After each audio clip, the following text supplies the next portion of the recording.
Hello everyone! My name is Joyan Mantilla for #Galagang Jack All Access. Bago yan, congratulations sa Top 1 Best Driver and Conductor, Gil Baisa and Marvin Malyari. Top 2 Best Driver and Conductor, John P. J. Guevara and J.R. Lagrosa. And Top 3 Bus Driver and Conductor, Ryan Dinglasan and Adalberto Evalar. Let's begin! Ang pagtatanggol para sa malayang kapasyahan. Gaano man kalaki ang hindi natin nauunawaan ang mga paraan at kaisipan ng Diyos. Ang banal na kasulatan ay naghahayag ng ilang bagay na makakatulong upang matugunan ang problema ng kasamaan.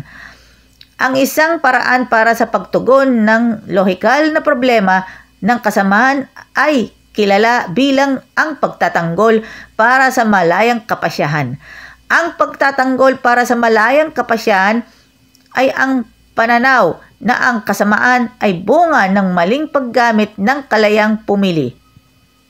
Ang Diyos, kung gayon, ay hindi dapat sisihin sa kasamaan dahil ang kasamaan ay bunga ng maling paggamit ng mga nilalang sa malayang pagpapasya na ibinigay sa atin ng Diyos para sa mabubuting dahilan.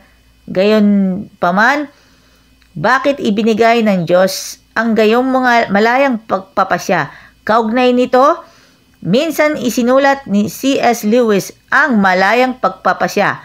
Bagamat ginagawang posible nito ang kasamaan, ay ang tanging paraan rin na ginagawang posible ang anumang pag-ibig o kabutihan o kagalakan na nararapat magkaroon. Ang isang mundo ng otomata na ng mga ninalang na gumagana tulad ng mga makina ay hindi sulit na likhain. Ang kaligayang ididisenyo ng Diyos para sa kanyang mas mataas na mga nilalang ay ang kaligayahan ng pagiging malaya.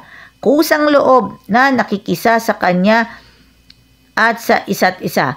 At dahil dyan, dapat silang maging masaya. Ito po yung ating mga suliranin, siyempre sa buhay na natin, ang pagtatanggol para sa malayang kapasyahan. Ito po ay kailangan may kalayang pumili sa mabuting paraan. Or yung kagalakan talaga. Halimbawa sa ganito paraan, Siyempre ang pagpapasya dapat nasa wasto. Kailangan na nasa wastong malayang kapasyahan. At malaya pa rin tayo mula po sa isang adikain. Yan, malaya po tayong maghayag ng mga sentiments. Pero ingat-ingat ba tayo? Careful sa paggamit ng social media. Dahil po sa malayang kapasyahan. Dahil freedom of speech, kasama yan. Expresses like the freedom of speech at kailangan na natin na pag-isipan yan. At sa mga, alam mo naman natin, ay mga kabataan po ngayon, mga pusok na ngayon, mga teenage years and young adults, already Adventist youths, makinig kayo sa sasabihin ng inyong lingkod.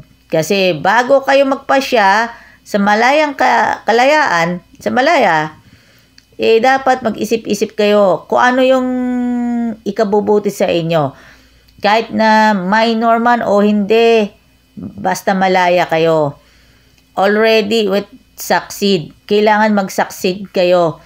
Kahit papaano will have succeeding from test of time. Alam naman natin yan. Pagbigyan muna natin ang pagtatanggol para sa malaya kapasyahan. Yung pananaw po, dapat may pananaw po tayo sa mabuting paraan. At alam naman natin yan. Tayo po ay binigyan po tayo ng kalayaan, 'di ba?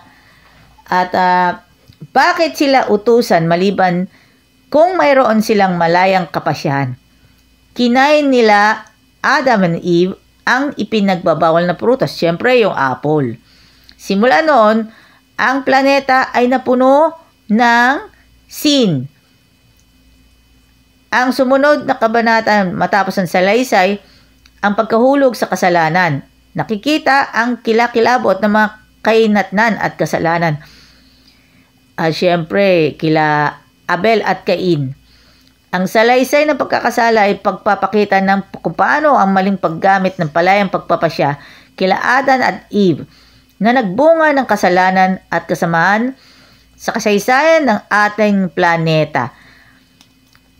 Bawat araw ng ating buhay, sa isang antas o iba pa man tayo mismo ang gumagamit ng malayang pagpapasya na ibinigay sa atin ng ating tagapaglikha. Kung walang malayang pagpapasya, hindi tayo makikilala na bilang tao. Mas magiging parang makina tayo o isang robot na walang isip. Shoutouts to the following mga kaibigan. Baisa family, Lagrosa family, Kuya Sani Marasigan, Ate Winona Solinapcredo, and of course sa mga kaibigan po natin sa San Rafael Seventh-day Adventist Church, Manila Center Seventh-day Adventist Church, and also as well sa bossing ng Manila Center Adventist Church na si Pastor Glenn Lagabon. At shoutout muna tayo sa iba pang mga kaibigan po natin from Pasig Central Adventist Church. At shoutout muna tayo kay Kuya Ramil Almonte, maging kay Kuya Alan Cacabelos. And of course, sa lahat po ng mga kaibigan po natin from Lutukan Adventist Church. And of course, maging sa Adventist University of the Philippines and maging sa Jose Rizal University students. At mabuhay po tayong lahat. This is Joyan Montilla. Tayo po ay magkaisa pa rin tayo at tayo po ay magiging magkaibigan. Kuya Gil Baisa, the #1 best driver for back to back since nung time ng 8927, 198 and 3702. And of course 2023 top 1 na si JR Lagrosa. And of course, sa ngayon po ay nadomina po ni Kuya Gil Baisa ang best driver for 2024. Habang si Marvin Malyari ay kamit ng #1 best conductor for 2024 mga kaibigan. Ang inyong lingkod, Joyan Montilla Vlogs, serving I am Seventh-day Adventist, serving for passion to the vlogging ministry. Thank you very much. 2, 3. Alagang Jack, alam na this, vlogging ministry of Adventist. Alagang Jack is getting ready for Harvest 2025.